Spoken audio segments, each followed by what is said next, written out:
Ever feel like you're persuaded into agreeing when you didn't mean to? Happens to the best of us. Yeah, so we are diving into Influence, The Psychology of Persuasion by Robert Cialdini. Oh, great choice. It's a classic. Right, I feel like everyone recommended it at some point, so I'm excited to dig in. It's practically a playbook for understanding why we say yes even when we want to say no. Exactly. It's like we're going to decode those sneaky tactics, those weapons of influence, as Cialdini calls them. Yeah, and he doesn't just expose the tactics. He breaks down the psychology behind why they work. It's a little unnerving, right, to think that there are these like hidden levers of persuasion being used on us all the time. It is, and Cialdini even compares us to, get this, mother turkeys. Mother turkeys. Yeah, they're hardwired to respond to cheap, cheap, and we humans, we've got our own versions of those cheap, cheap's fixed action patterns. Okay. I mean, I get it. We can't like analyze every little detail of every decision we make. Right, we'd be paralyzed if we did. Hmm. But those shortcuts, they make us vulnerable. Like that study with the word because. Adding because to a request, even with a totally bogus reason, made people way more likely to comply. Oh, that's a classic example. Our brains hear because, and boom, we assume a valid reason is coming. It's like our critical thinking just takes a break. And then there's that story about the turquoise jewelry. Oh, you mean the one where they accidentally doubled the price? Yeah. You'd think it would be a sales disaster. Well, the opposite happened. They flew off the shelves. It just shows how much we equate expensive with good. Especially when we don't really know much about what we're buying. So are we just doomed to be puppets in this game of persuasion? Not at all. That's the beauty of Cialdini's work. He arms us with knowledge, and knowledge is power. So by understanding these tactics, we can, like, build up our defenses. Exactly. We can start to recognize those cheap, cheap moments, those triggers that make us vulnerable to influence. Okay, I'm feeling a little more empowered already. So let's dive into some of these weapons of influence, starting with the rule of reciprocation. Ah, yes. The old you scratch my back, I'll scratch yours. It's hardwired into us. We feel obligated to return favors, even if we didn't ask for them in the first place. Exactly. Cialdini talks about how that Hare Krishna society used this to their advantage. They give out flowers or books, even if people didn't want them, and then ask for donations. That's kind of brilliant, actually. It is, and it often worked because people felt obligated to give something back after receiving that initial gift. So sneaky. Okay, what about the rejection then retreat strategy? That one always gets me. Oh, yeah, that's a good one.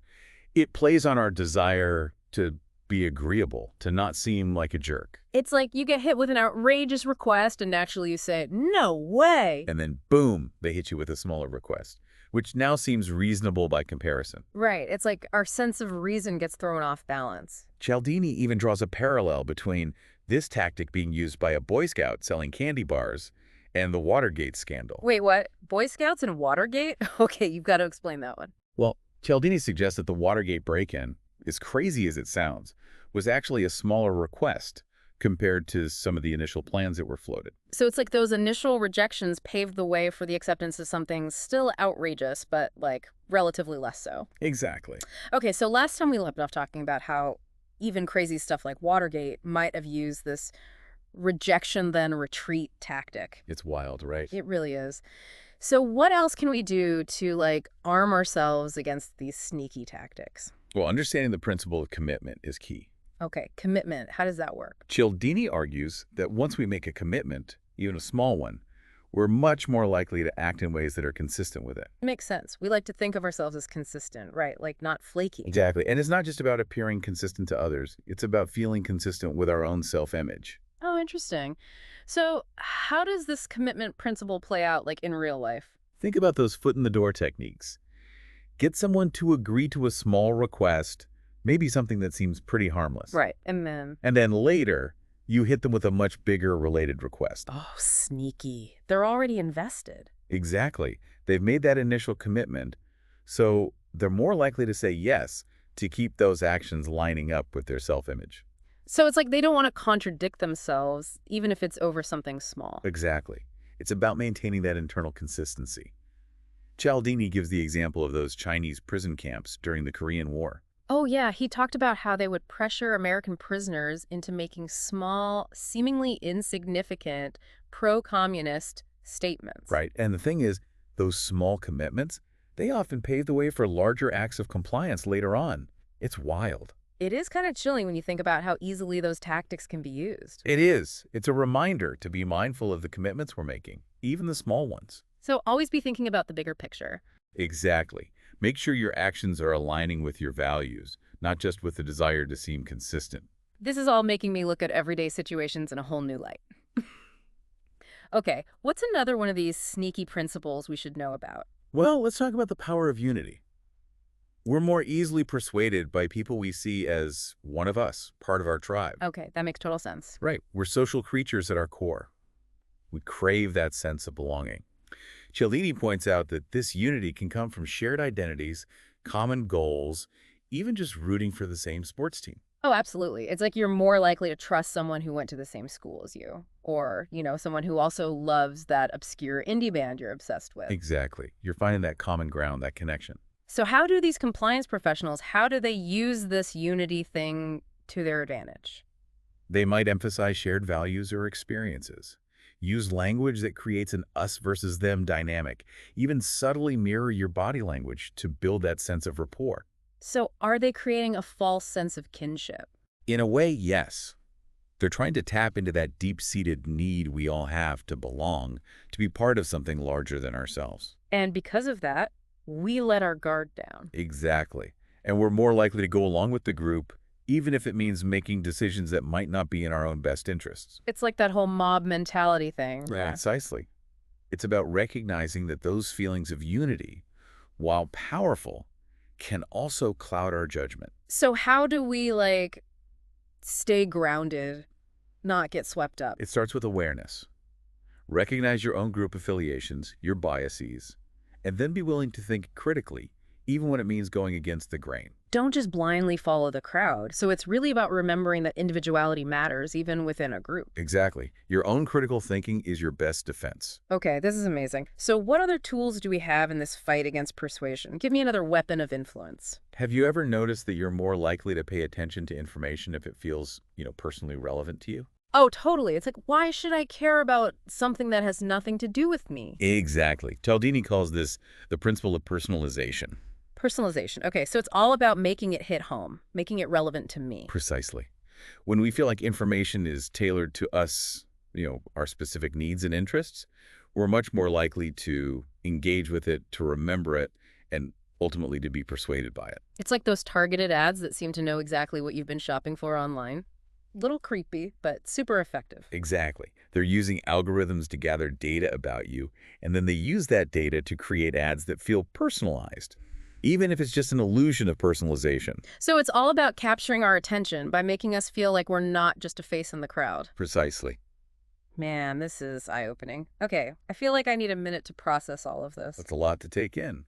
But remember, knowledge is power. It's like we're peeling back the layers of human behavior, right? Yeah. So what other secrets of persuasion are we going to uncover? Okay, so last time we were like, whoa, this personalization thing is getting a little too real. Yeah, those targeted ads, they can be a little creepy. Seriously, but it works.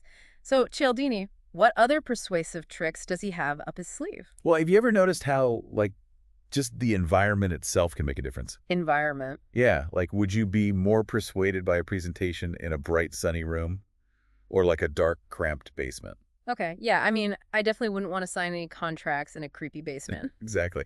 Cialdini calls this persuasion, setting the stage, creating the right atmosphere. So it's not even about the message itself, it's the vibes. It's about influencing someone's emotional state before you even make a request. Sneaky. Give me an example. Think about, those furniture stores that offer you free cookies and coffee. Oh my gosh, yes, I always fall for that. Right. Suddenly you're feeling all relaxed and happy, more likely to splurge on a new sofa. And here I thought it was just because I love free snacks. Well, that too. But it's a tactic. Yeah. A way to prime you for persuasion. Okay, so environment, emotions. What else? Well, think about how easily we make associations. Associations? What do you mean? Certain smells might trigger a childhood memory, Oh, or a song transports you back to a specific moment. totally. We naturally connect ideas, people, even products, with those feelings and experiences. So advertisers are using this against us. You bet. Think about those car commercials with, the sleek sports car winding along the California coast. Okay, yeah, I see where you're going with this. They're not just selling the car. They're selling a feeling, an escape, a lifestyle, and they're banking on you associating those positive feelings with their product. It's kind of genius, actually. So, okay, I'm starting to look at everything like a persuasion tactic now. That's the point. Yeah, Once you see the strings, you can start to, like, untangle them. right.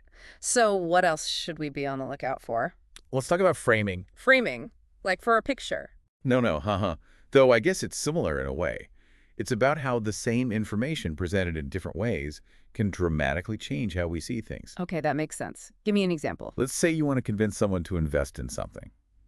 You could focus on the potential gains, the upside. Right, make them dream big. Exactly. Yeah. Or you could frame it in terms of what they stand to lose if they don't invest. Ooh, sneaky. So it's all about playing on those fears of missing out. Exactly. Same information, different packaging, completely different effect. Mind blown. I'm starting to see how all of these tactics, they kind of like work together. They do. It's like a whole arsenal of persuasion techniques that we're often completely unaware of. So what can we do? How do we fight back against this? Awareness is the first step, right? Yeah.